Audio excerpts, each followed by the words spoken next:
Hi, I am indie fantasy author Melinda Kucsera, and in this episode of Fantasy Lore and More, we're talking to MT Ximny about her book, Beta, the first in the Apex Cycle series. So we're going to hear all about what this Apex Cycle is, what is Beta about. So let's hand it over to MT Ximny and hear what that is. Yes, hi Melinda. Thank you so much for having me on.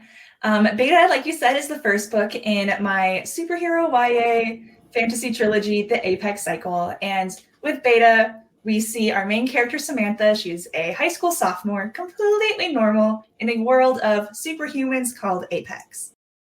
And despite being completely normal, her and her family are moving to the man-made island of New Delos, which is known for having a ton of the Apex running around, and someone immediately is trying to kidnap Samantha. Her roommate is kidnapped in her place on accident, and she decides the best way to get her back is to try to join the secret superhero team that she has discovered at her high school, which is, of course, ran by who else other than her history teacher. Things go totally sideways from there. She is not equipped to be attempting to join a superhero team, so... I love that it's the history teacher who's leading it. Like, that was not a twist that I was expecting. I was expecting the gym teacher or something a little more obvious. That's pretty wild. He was going to be the math teacher. And then as I was writing it, my husband decided to become a math teacher. And I was like, no, I can't let my husband think he's in this book. Why not? I don't want to inflate his ego. I mean, he ended up thinking that every character is based off of him anyway, but... Oh, I see. So you didn't want to reinforce that with a reference to him in the story. Oh yeah, no, he is convinced every male character is based off of him. Wow. But that's okay. He at least reads them, and I'm thankful for that. That's great. It's, sometimes family members don't read things. My mom reads all my books, so like I have to be careful about what I put in them. Yes. She's not listening to this, though. She doesn't do podcasts, or she has a hearing aid, so she doesn't do anything audio. That's why she loves books. So the podcast is your safe space. Yes. Yeah, my mom, I told her she was not allowed to read the second two books. She read the first book. Samantha has some issues with her mother, and my mom looked way too into it. So. Oh no, she thought it was a reflection of herself. Yeah, she spent the entire book trying to psychoanalyze our relationship. And I was like, I love my mother. However, I cannot deal with this for another 2 books. You're done. Don't read anymore.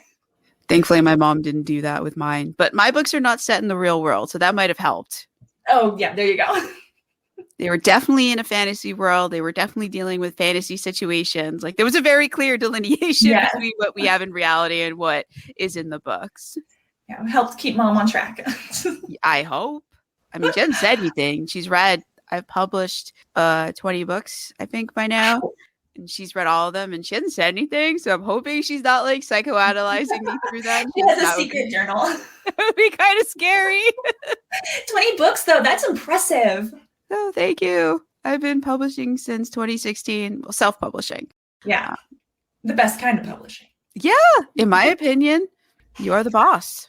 You are. And that was like what was so exciting about it for me. I know we don't want to talk too much about author stuff. We're here to talk about like the books. Yeah, a little I think is okay because it does relate to the books and it's how readers are getting this book. So I think a little bit is okay. Yeah. Yeah. Cause like when I started reading or writing Beta, I didn't know if I was going to even attempt to publish it. I just had a friend who was reading it as I went, and I was totally entertained by entertaining her. And then by the time we got to the end, she was like, oh my God, you need to make this available for other people to read. And I was like, all right, cool. So like, I guess I'll just indie publish because that like fits my short-term goals better. And as an indie published author, you don't have big publisher like standing behind you, peering over your shoulder, frowning at sales graphs and, trying to talk you out of your ideas. You can write whatever the heck you want. And, Exactly. And I'm going to do all of the frowning at my own sales graphs. So. Right. So I don't have anyone frowning for me. Right. Well, hopefully you won't be frowning. Hopefully your frown will be turning upside down into a smile, to use that overused cliche, with the self-published fantasy blog off, which you are a part of, as I am as well. and which is also kind of exciting. I saw Yeah. there was another interview that somebody did that was posted today for you. So I was like, oh, I'm interviewing her today Yeah. too. Oh my gosh, I just have so much fun with these interviews, and it's amazing. Like, so many of them have been posted by like other authors, or like, again, you're another author. And I think that's what like has been so fun about this Spiffbo process so far is making new author friends, which sounds completely ridiculous. I mean, because you can make friends anywhere, but I mean, But we don't. Many of don't. us are introverts. Like, we don't interact with other authors unless forced, and the contest kind of forces us to in the best of all possible ways, I think. Yeah, I think so. I would agree. So I've been having a really great time with it. That's awesome. So next we should probably hear a section from your book. And this is actually kind of exciting because MT Ximny is right now recording the audiobook for Beta. So she's actually sent us a clip that we're going to play for you. Well, it's not a clip, it's an actual full excerpt. So that's kind of exciting. You get like a preview of the audiobook before it's out. When is the audiobook actually dropping? Is there like a date? It depends on when I finish recording. I actually have a 4-month-old baby. So my schedule for all of my projects right now are contingent on nap time. Oh. That's a day-by-day thing. So sometime between now and 2024, you might be able to pick it up from your I'm audiobook. hoping by the end of the summer is the goal, but we'll see. Baby dependent. Because, the baby may have other plans for your time. And a lot of days she does. So. Well, she's important too. Yes, apparently. But you do have to give your book baby some time. Yeah. What was fun was my OBGYN actually read Beta. Oh, wow. And I was nearing the end of my pregnancy, and I was at the clinic for a non-stress test. If anyone who's ever been pregnant, like, they're familiar with non-stress tests, they're just like checking out on the baby. And my OB came in and she goes, I read your book. I loved it. Also, we're inducing you early. Did she psychoanalyze you based on it, though? That's the big question. I don't think so. I was super nervous to have her read it because she told me that both of her parents are authors.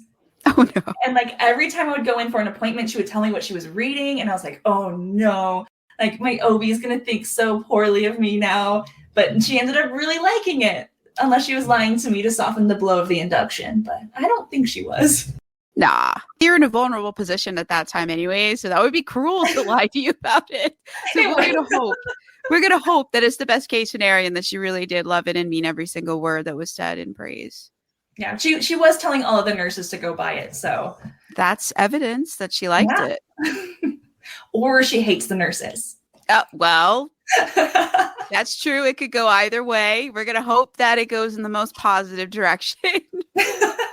Because it's Friday and we can all use some positivity. Yes. Let's play that clip. Do you want to give any sort of introduction for the clip or?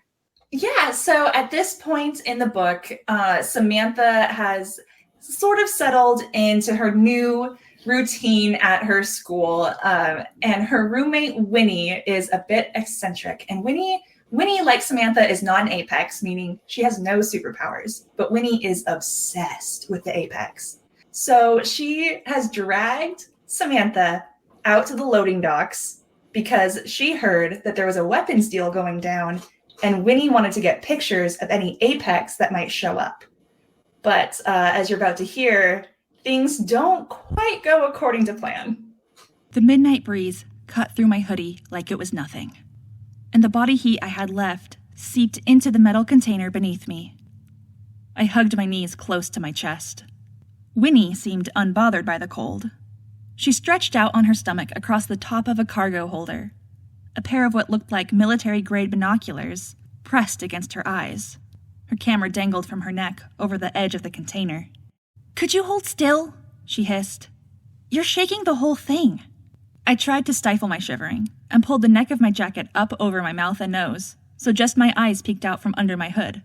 "How much longer?" I asked through clenched teeth. "My source told me they'd be here by now. There's always a chance the rendezvous got changed, but I'll hate myself if I miss an apex." "So we're going to be here all night if we have to?" "Not all night," Winnie giggled. "Just until daybreak." I rolled my eyes. No, not all night. Of course not. Just until, day starts. You do know it's a school night, right? Winnie stiffened and pushed herself into a sitting position, squinting into the darkness. She held up a hand to silence me. Did you hear that? She whispered. Hear what? My heart jumped into my throat. I didn't want to wait out here all night, but I realized that was a much better option than possibly getting caught by criminals. Winnie pressed a hand against my mouth. We sat motionless for several moments. But the docs were silent. I think you're just... This time, it wasn't Winnie that hushed me, but the sound of a car door slamming in the dark some distance to our left, towards the water. Winnie's eyes shone wide in what little light was available. We need to get closer, Winnie hissed.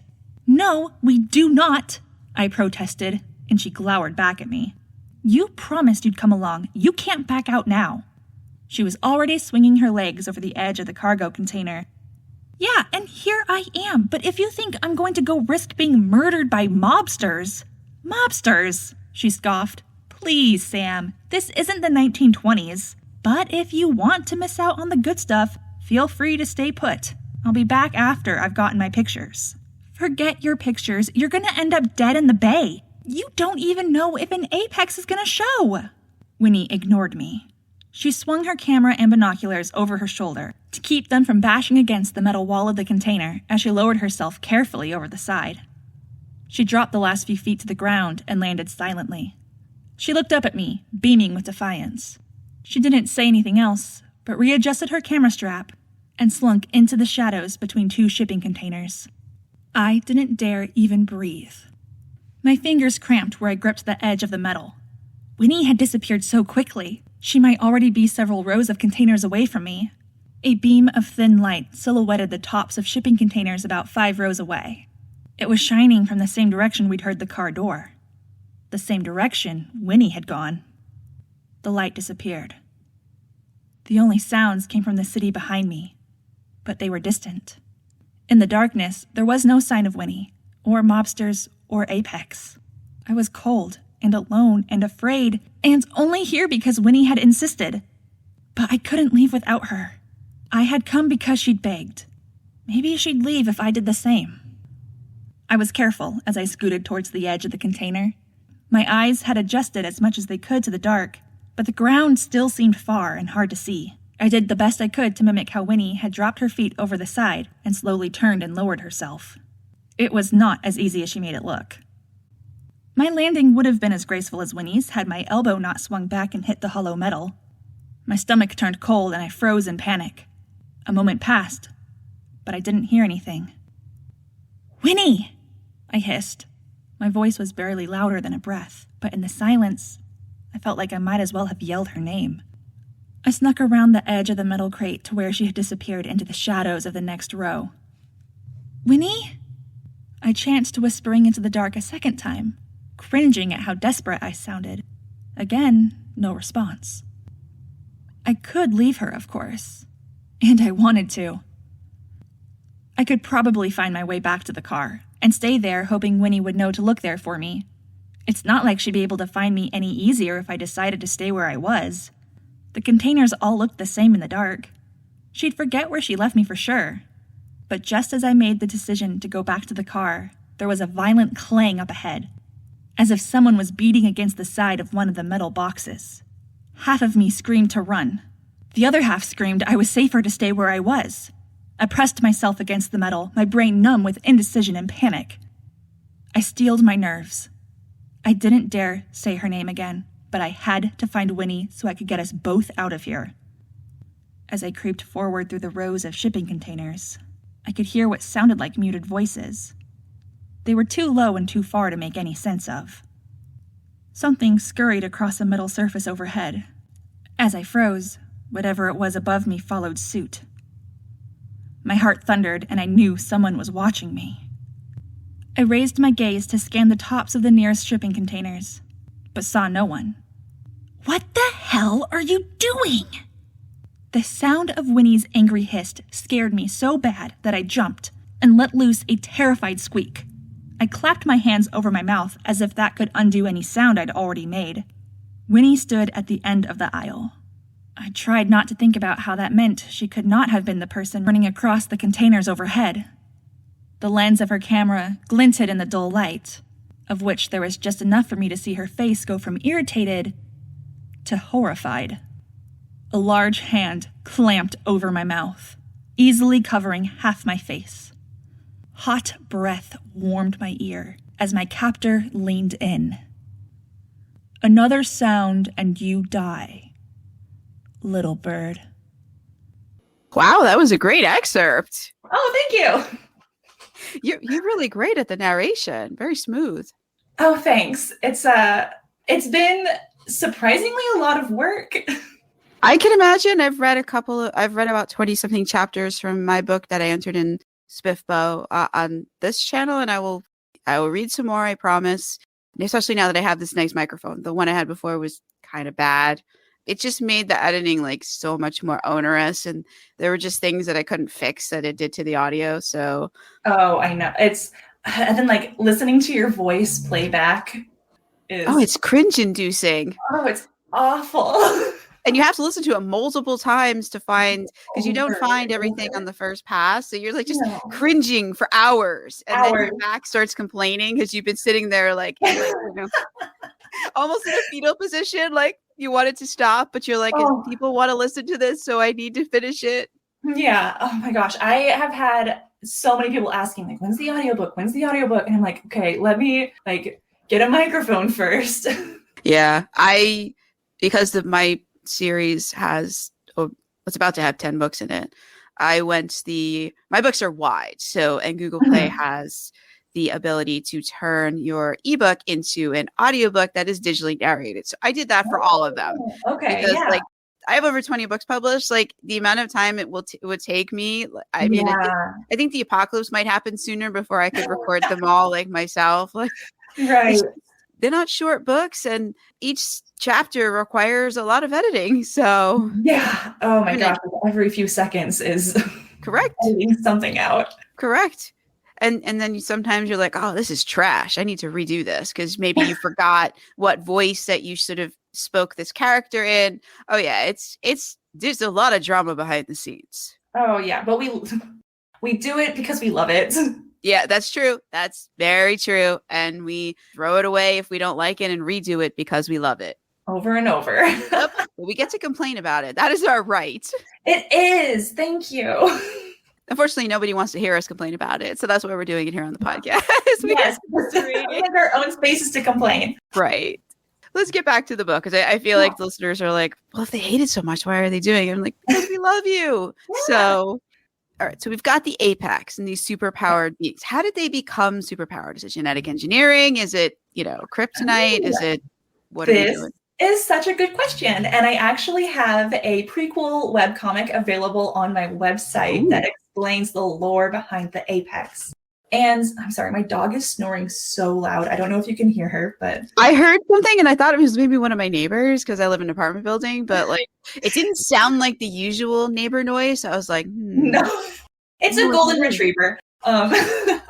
Okay. I'm like kicking her to keep her awake. Anyway, so I do have a prequel webcomic on my website that goes into the lore behind the apex. And you find out the lore behind the apex pretty quick in beta. And this is where I classify the apex cycle as fantasy instead of sci-fi, because the source of the superpowers is fantastical.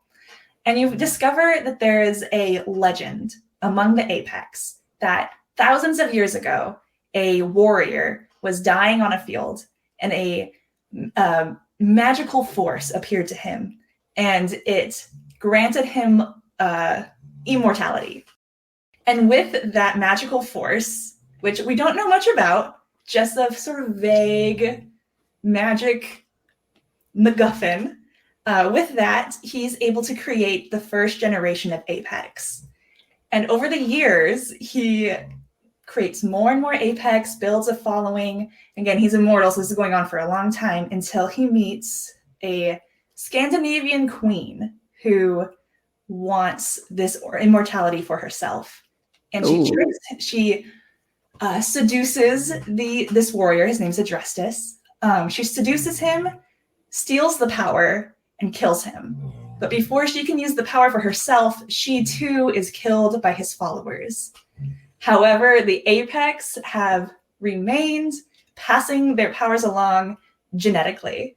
And our villain is bearing the name Adrestus. So everyone's kind of like, okay, that's the good guy in the story. But now we've got this villain who's calling himself Adrestus the Immortal. And that's part of the mystery. And this is the man who is trying to kidnap not just Samantha, but several other children on the island. Wow, that's wild. That's wild. So we've got like the superheroes becoming from magic. That's pretty wild. Yeah. I like to say that I took a magic system and I wrapped it up in a mask and cape. Yeah, that is a good explanation of it. So let's talk about this man-made island. Is that only where the Apex live, or is that So New Delos was created by a very wealthy man, and he created it as a sanctuary for Apex about 50 years before the events of the book take place. And in that time, Apex have moved to the island because it was a safe space for them. But once again, public favor has turned against them, and so they are kind of back in hiding. So you don't know who's an Apex because no one wants to really come out and say, I have superpowers, because there's a stigma there. But they live all over the world. It's just the books take place primarily in New Delos, so that's kind of all we see. And why did public opinion turn against them? Did somebody do something?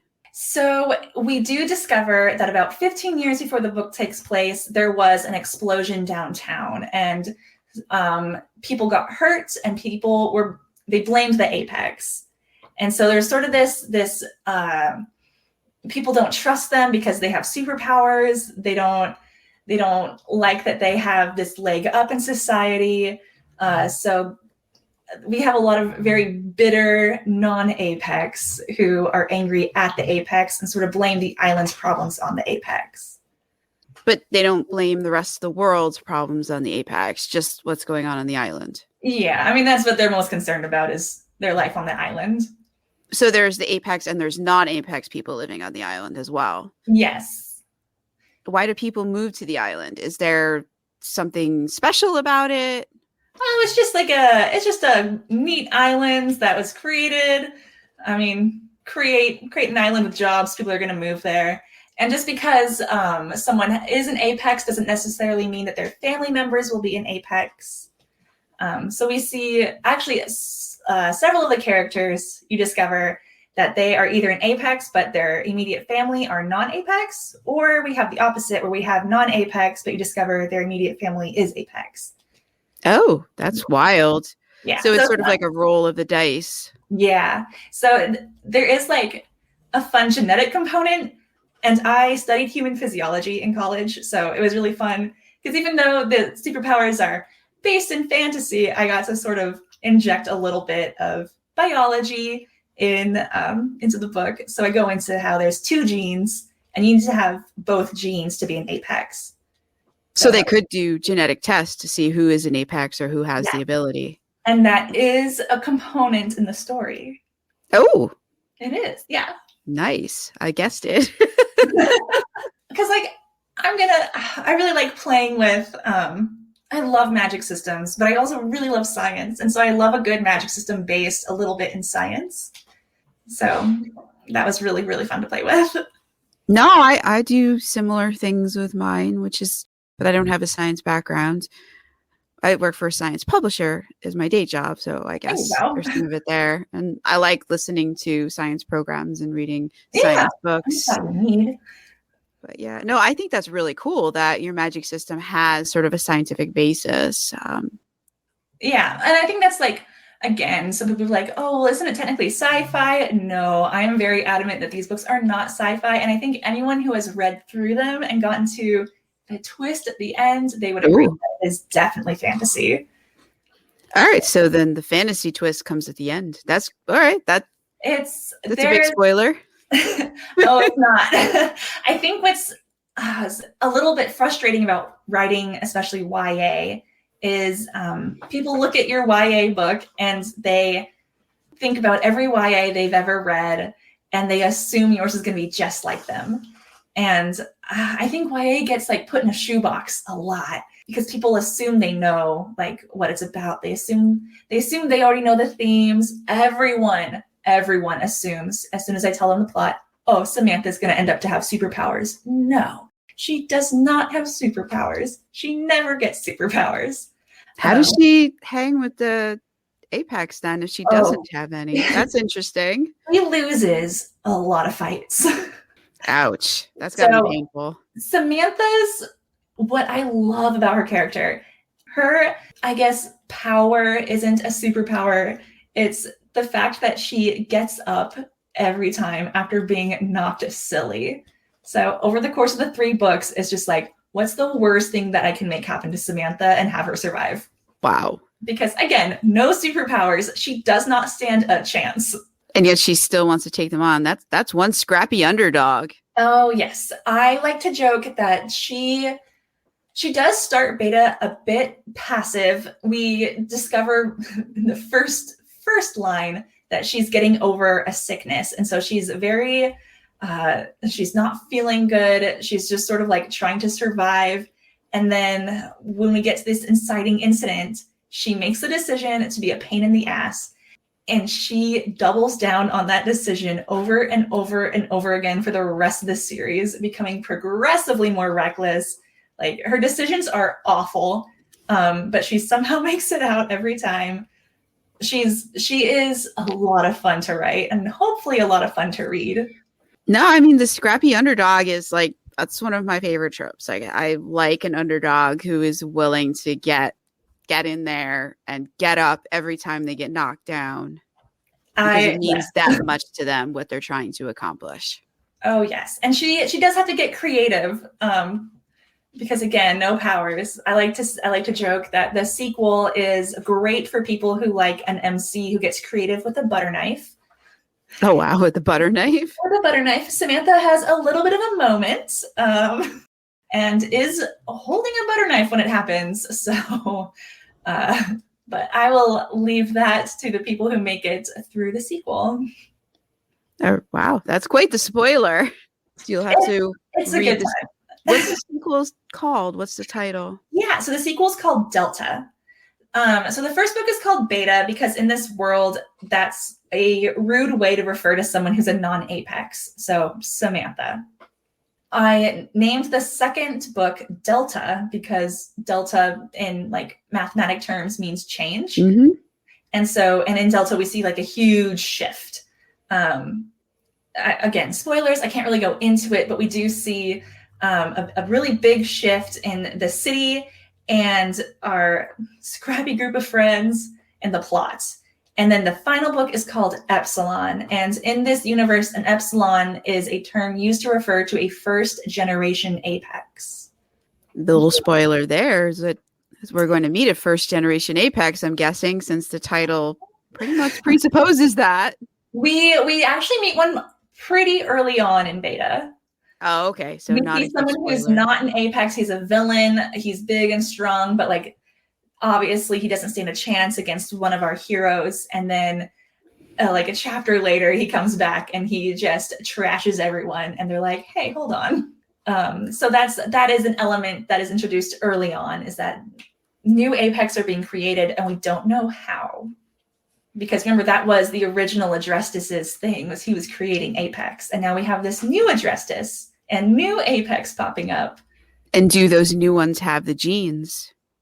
Yes. So scientifically, I know you can't like alter DNA, but I mean, if Marvel can do that in their plot, then I can do that in my plot. You can alter DNA. I mean, there's different ways. I think CRISPR is one of the ways.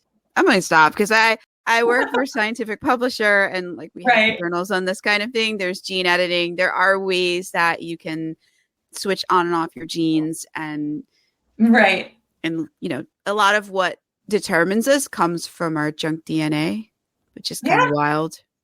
Yeah. I just like to think they magically get new DNA that helps them express powers. So it's possible.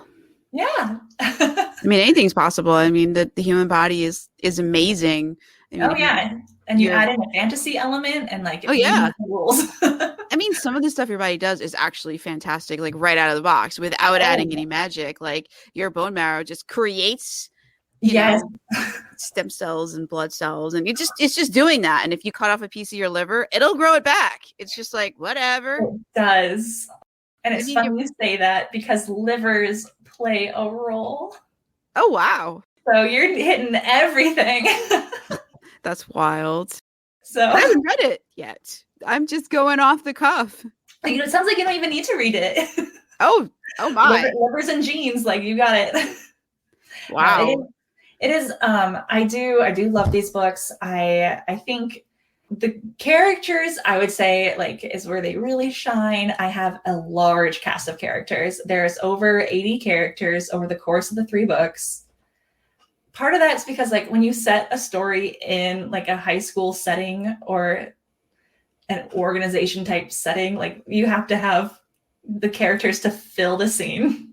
But then it's also just, like, it's fun just to explore them all and, like, their little interactions. And when people read these books, the characters are the first thing they mention. I think you have more characters than me. Like, I was just thinking about it. I'm like, wait, how many characters do I have? I definitely don't have 80 characters. I don't think I have anywhere near that many. They add up fast. You'd be surprised if you, like, listed them all out. And, like, you know, some of my characters are not major characters. Some of them exist because you're like, well, it makes sense that there would be a police officer involved if there's a city sanctioned secret superhero team. You get the school nurse. Like, I mean, it's a big diverse cast, and I'm biased, but the characters all shine in their own way. Like, they don't bleed together at all. Like, they're all very distinct. Everyone's favorite character is Wesley. He is a little bit of a romantic prospect for Samantha. Great for people who love a really, really, really, really slow burn friends to lovers. I think, like, they hold hands in the first book. So, hey, that's an accomplishment on a relationship level. It is. They're really good friends. And so, like, a lot of the books or a lot of the plots going through the books, we see Samantha and Wesley sort of struggling with, like, okay, this friendship means so much to them both, but they don't want to risk being anything more. And, like, they're also both constantly barreling into like danger. So they're constantly worried about each other, and just watching them navigate that is a huge part of it. And over the course of the series, not so much like in the first one, but there is a big theme of, like, healing from trauma. And we see how 2 people who are that close, even, like, because again, they are friends before they are boyfriend, girlfriend. They're not really boyfriend, girlfriend at any point. They're just friends who really like each other. We see, like, the importance of having those people in our lives to lean on when we need someone to help us be strong. So again, like, Wesley is, I feel like, everyone's favorite character. So is he the mysterious Spartan that I saw in your blurb? Oh, the mysterious Spartan is definitely a villain. Ah, okay. So not Wesley. Not little Wesley. Wesley is her project partner in her history class. Oh, because everything happens in history class. Everything happens in history class. That is, like, one of the things I learned with writing, especially when you have, like, a big cast and, like, a big plot. Like, my books are thick. The first book is almost 600 pages, and the next 2 are over 600 pages. But, like, keep settings to a minimum. If you can have everything happen in one spot, that's going to help so much. I feel like it keeps the world crisp and clean. So history class is where everything happens. That's where all the excitement is happening on, was it New Delos Island? Yeah, New Delos. Delos. It's actually named after the Greek island of Delos, which in Greek mythology is where the gods Apollo and Artemis were born. So I liked the idea of this island for superheroes being named after a birthplace of gods. That's really cool. I thought the name was familiar, and I was like, I can't quite place it. Now I'm like, oh yeah, that's where they live. That was what it was called. Yeah, it's the Delos is the island that Poseidon raises from the ocean for, I think Leto is Apollo and Artemis's mother, for her to give birth on. And there are like Greek mythology themes throughout the book. Obviously, our villains running around in Spartan armor. Because why wouldn't you? Like, their armor's pretty cool looking. Oh yeah, my husband loves to make fun of me, like in a loving way. He's like, yeah, your book is just like a ton of teenagers in weird costumes running around an island and no one's batting an eye. And I'm like, yep, that's just the island culture, man. That's everyone's dream, right? I mean, if I had the option to run around a city in a cloak, like absolutely sign me up. Yeah, same. I have a blue cloak. I would totally wear it and run around in the city. Oh, yes. It's like, okay, I have to wait for Comic-Con to do that? All right, rude. I think you could roam around New York City in a cloak and nobody would bat an eye. That's especially in certain parts of Manhattan. Oh, yeah. I mean, I live in Seattle. Like, I definitely see people in cloaks all the time. See, it's a city thing. It is a city thing. So I guess I should dust off my cloak. You should. That'd be kind of fun. But yeah, lots of Greek themes. The villain is a bit obsessed. He's got a theme going on. But then there's also Viking themes. Oh, where do the Vikings come in? So remember in the legend behind how the Apex are created, we had a Scandinavian queen who killed the original Adrestus before she died. Oh, right. We have a new Adrestus, so we're going to see Samantha really take up the mantle of the Scourge Queen. Whoa, that was my dog. I'm sorry. We see Samantha take up her mantle and sort of like twist the legend a little bit. And there's a Viking sword involved pretty early on in the books. So that's wild. So this is just going to be a trilogy, or is there any other books in the Apex world planned? So it is for now just a trilogy. I do have some short stories set in the world on my website. And then if I decide to do a sequel series, I know the plot. I know who the villain is. It is a character who exists in the original trilogy. But I have other projects I want to work on before I move on to that. So we'll get around to it someday. I mean, I finished the trilogy. The last book came out in December 2022, so just a few months ago, really. And it was really sad to say goodbye to it. It was like typing the end was very emotional. And you've got so many characters. So you could easily pick up with something about one of them. I mean, you've got 80 of them. I know. There's probably other stories you can tell in that world with one of them. Yeah. I've had lots of people ask for a prequel that follows the history teacher in his youth, because we hear a little bit about the adventures he had when he was younger, but we don't like see it. We just kind of see the adult version of him. And I have a lot of readers who are like, please give us young Fleming. And I'm like, maybe I have to be less tired first. Maybe when the baby is older. Yeah. When she starts asking for that prequel, I'll be like, okay, anything for you. But okay, so you guys might have a few decades before this happens. Oh, she's gonna be an early reader, I can already tell. She's gonna be good at language because of me and good at math because of her father. Oh wow, you've already got it planned out. Oh yeah, I gotta start them young, right? Of course. So, when she was first born, like, they say, oh, like your baby wants to hear your voice. That'll help him fall asleep. And I was like, okay, well, I'm not going to read like Go Dog Go over and over for hours until she falls asleep. So I actually was reading her from my books. Oh, that's awesome. Did you put her to sleep? Oh, every time. So she's a big fan, obviously. She's already dreaming about it. Yes. She's made it through 2 of the books so far. We just have to do the last one. Oh, sounds like a challenge. Oh, yeah. We're like 2/3 of the way through. She can do it. We can do it. Oh, wow. Then you'll need something else to read her during nap time or at bedtime. Oh, we'll find something. There's lots of books out there. Maybe I'll pick a different Spiffbo book. Yeah, there's about 300 of them to choose from. I know. It's very exciting to be one of the 300. It's like... It is. It is very exciting. Been a really fun couple of weeks. And like, I'm already seeing new readers pick up beta. I'm already seeing like new reviews come in and hearing great things. And I'm just like, even if I get cut in like the first round, like it's going to totally have been worth it. Just like, it's been so fun already.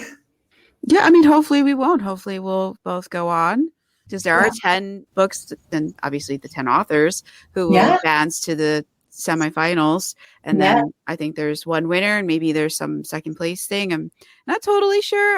I want to read all 300, and I know that's not feasible because I'm a very slow reader. It's not feasible this year, but you could take 10 years to read all 300 in the cohort. And then by then I'll have like 3,000 from other Stiffbos.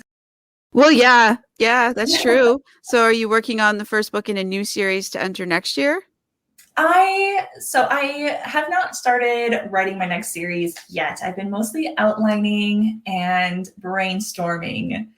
So maybe it'll be done in time for June. If not, I'm sure it'll be done in time for the next June. I don't want to rush it just for Stiffbo, as tempting as it is, but I want to make sure that it's a book I can be proud of outside of being something I just throw at Stiffbo and hope it sticks. So yeah, I have five series, so I actually have 4 other book ones, but I'm not sure if I want to enter one of those. Do you work with that human physiology? Yeah, I work in cancer data. Oh, wow. So I haven't done it in a couple months because I am on maternity leave, but I work at the cancer center. It's a big cancer center in Seattle called Fred Hutch Cancer Center. And it's a program that looks at epidemiology of just the cancer cases in our 13 counties in this corner of Washington state. And I make sure all of the information that is used for research is correct. So I read a lot of cancer cases. Wow. So you know where the most cancer cases happen in your 13 counties, so you can avoid buying a house there. Oh, yeah. Exactly. No, it's interesting stuff. A lot of cancer is actually very much the same. It's funny to be like, oh yeah, like sometimes cancer is really boring because like, to a normal person that sounds like really insensitive. It's like, no, when you read 60 cancer cases in a day, you're like, okay, yeah, that was a lot. They're all more or less the same. And then you get one that's weird and you're like, oh no. And then you call your boss for help. So. Oh, wow. That's a pretty awesome job. So you're more like a statistician or like a data scientist? Not really. It's so it's closer to like a cancer registrar. So cancer registrar typically they're just like recording the information, but I go in and I do like quality control. So like a data coordinator would be a good term for it. That's an interesting job. That's not something that you hear about all the time, but it is so essential because there's so many, the doctors who are studying and scientists, the data and writing up research papers and trying to get them published. So and we need the accurate data for them to be drawing conclusions from for these massive studies. Yeah. I think the only place I've ever heard of my job outside of my job was on the John Oliver's show, where he mentioned tumor registrars and then mentioned how depressing that sounds. And I was like, yes, John Oliver, it is. Well, that's why you write about apexes and you write fantasy books too. Yes, exactly. That's a big part of what we do as fantasy authors is we take reality as it is, the parts we don't like, and rewrite it. We keep the parts that maybe we don't love those other parts, but they are too intrinsic to our reality to be able to change them too much. So we change what we can and we give happy endings where we can, and where we can't, things some people get happy endings. Let's be real. Yeah. But we can change people's fates. And I think that's the true power of fantasy.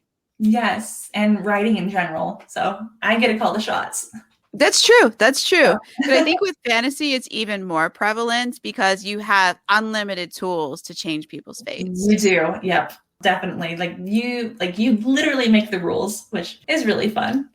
Yeah. And you can decide whether you're going to break them or if you're going to keep them or if you're going to evolve the rules. True. And I will say, as much as I love deciding to give the characters I love happy endings, I have noticed this about most authors. You can tell which characters are their favorite because those are the characters that get beat up the most. I was going to say in my books, you know which characters are my favorites because they get the most page time. Well, yeah, that too. There's one character who gets who gets most of the page time. I was looking back at another series that I started a while back and wanted to go back and finish. And I was going through it and I was like, wait a minute. It's supposed to be about these two characters, but this guy has like most of the scene. I think that's just like what was so fun about writing my third book, because like the first two books, it's like it takes place mostly among Samantha and her friends and her schoolmates, and then the third book, we actually see a lot more of the villains. So I know it's just my first book that's in SPIFBO, but oh my gosh, I love my villains. So I have a special place in my heart for people who read all the way through, because that means they get all that good stuff in the third book where we really, really get to go into those characters more in depth, because we don't get to see them a lot in the first two books. I see. So we can't really talk about them because they would be massive spoilers. We could talk about them a little bit. I mean, honestly, we have one of the most important villains. We meet her in the very first chapter of Beta, and her name is Mira. We don't find out her name till later on, but she looks to be about 30, but she has long white hair, and she has the horrifying power of, if she touches you, she can control you, which you don't want a villain with that power. And so we see her in like these moments of high action, of course, in the first two books, because when you're facing the enemy, that's, that moment in the plot is going to be high action. But in the third book, Samantha has decided that the best way to take down the villain is to join the villain. I won't go into it too much more. And she ends up living as Mira's roommate. That's got to be interesting. What is it like to be the roommate of a supervillain? Well, she discovers the fridge is full of scorpion poison. Venom. Sorry, poison versus venom. Scorpion venom. So there's that. She is told she's not allowed to sleep on the couch because it's genuine velvet. Because what sort of villain doesn't have an expensive velvet couch? I want to know how she gets the scorpion venom. Is she buying that, or is she like withdrawing it from the scorpions? Is she just sitting around with a needle and I think you need to use a needle to pull the venom out of them? Oh, I'm sure she pays someone to get it for her. She's got a whole team of scientists. So I'm sure she has a scorpion team. What does she need all that venom for, though, that she fills an entire fridge? Yes, and this is the other fun part about playing with superpowers, is you get to watch those powers progress, or make those powers progress. So in the first book, all she can do if she touches you is control you using neurotransmitters. By the third book, she's discovered if she introduces neurotoxins or venoms to her system, she can learn to recreate them and the antidote. So she can now not just control people, but also just kill them. Oh, wow. And then that is why her fridge is full of venom. So that's all she eats, is she consumes venom and nothing else by the end of the third book. She is a fan of Greek yogurt and rosé wine. So I'm guessing there's a little place in the fridge amongst all of the venom where there's a tub of Greek yogurt. There's a lot of Greek yogurt in that fridge, yes. And hopefully something that she's putting on the Greek yogurt. I like to think she has like a mix. She gets the cherry one. She has like the peach one, depending on her mood. But again, like the third book, again, is the villains get their moment in the sun, and like that's really fun for me. And it was really fun to write them. It sounds like it. That's definitely an interesting villain there. She's not come across that before. There's a lot more to her, but obviously spoilers. She's actually a very tragic character. I love her. She's insane. We have another villain who he messes up so much, like in the first and second book, that by the third book, he's a glorified secretary. And he is running the main villain's phone, which is fun because then he's just getting roasted by high schoolers for being the secretary. So again, lots of lots of good villains in there. That's awesome. And we'll have links to everything below so where you can find MT Ximny and follow her and check out her other books, check out the web comic, short stories. There are short stories. I would recommend reading them after reading the books. Each short story has like its own little spoiler alert at the top to let like readers know, okay, there might be minor spoilers or there might be major spoilers. So read at your own peril. Peril. But I had a lot of fun making those too. So because they're all from like other perspectives than Samantha's. So it was fun to explore the lens of other characters. That's awesome. We're almost out of time, so we're going to be wrapping it up. Is there anything else that you want to say about Beta or the world of Apex or about your books or where to find you or? Oh yeah, like I'm mostly active on TikTok and Instagram, so I am attempting Twitter, but you can find me at TikTok and Instagram at MTXimny. Ximny has no E. Everyone tries to put an E in there. It's Zimny. And then Twitter is at T_Ximny. Don't ask me where the M went. I'm not sure. Again, I'm very bad at Twitter. But I hope everyone takes a chance on my YA superhero books. I know a lot of people think they know what happens in YA. I promise this one will surprise you. So. And you need to find out what happens with the butter knife in book 2. That's my favorite scene. So absolutely go read the first one and then read the second one so you can read about the butter knife and how it is used in a horrific manner. Now I want to know. I'm going to have to read this because I want to know what happens with the butter knife in the scene. It's a great scene. We love a feral MC. So, but thank you again so much for having me on. I had a blast chatting. Thank you for coming. This is our guest, MT Ximny, and I'm your host, Melinda Kucsera. I write books about magic and mayhem, and I'm a reluctant mage named Spartan, who is my favorite character, and he's like in every single book somewhere. Thank you for joining me. I'm Melinda Kucsera, an indie fantasy author, and thank you so much to our guests for coming on here. It means so much to me to talk to fellow entrants to the self-published fantasy blog-off. This year is number 9. 300 books can enter, 10 will reach the semifinals, and 1 will be crowned the winner. My book, Cursebreaker Enchanted, is of course in the running this year, and I'm very excited about that. So I hope you're cheering it along at home.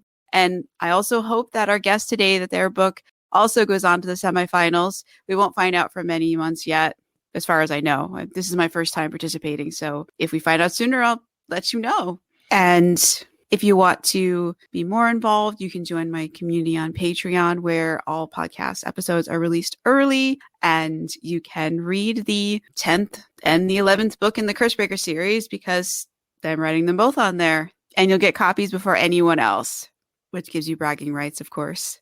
And I'll have links to all of our guest books as well as mine in the show notes. Thank you so much. I will see you next time. And yes, if the sound is better this time, it's because I got a new microphone, and number 4 is the winner, I guess. I've tried 3 microphones before this. 2 of them wouldn't connect. One of them didn't sound all that fabulous, but this one sounds pretty good to me. So hopefully it sounds good to you as well. And hopefully I won't have any more sound issues that have plagued me in the past. I would like to return to reading excerpts from Cursebreaker Enchanted as well as other books. So it was really important to me to find a good microphone, and I think we might have finally done it. So I look forward to bringing you more fantasy, lore, and more in the coming weeks. Thank you so much. Have a great day if you're listening to this in the daytime, or a great night if you're listening to this at night. And once again, I'm your indie fantasy author, Melinda Kucsera. Thank you.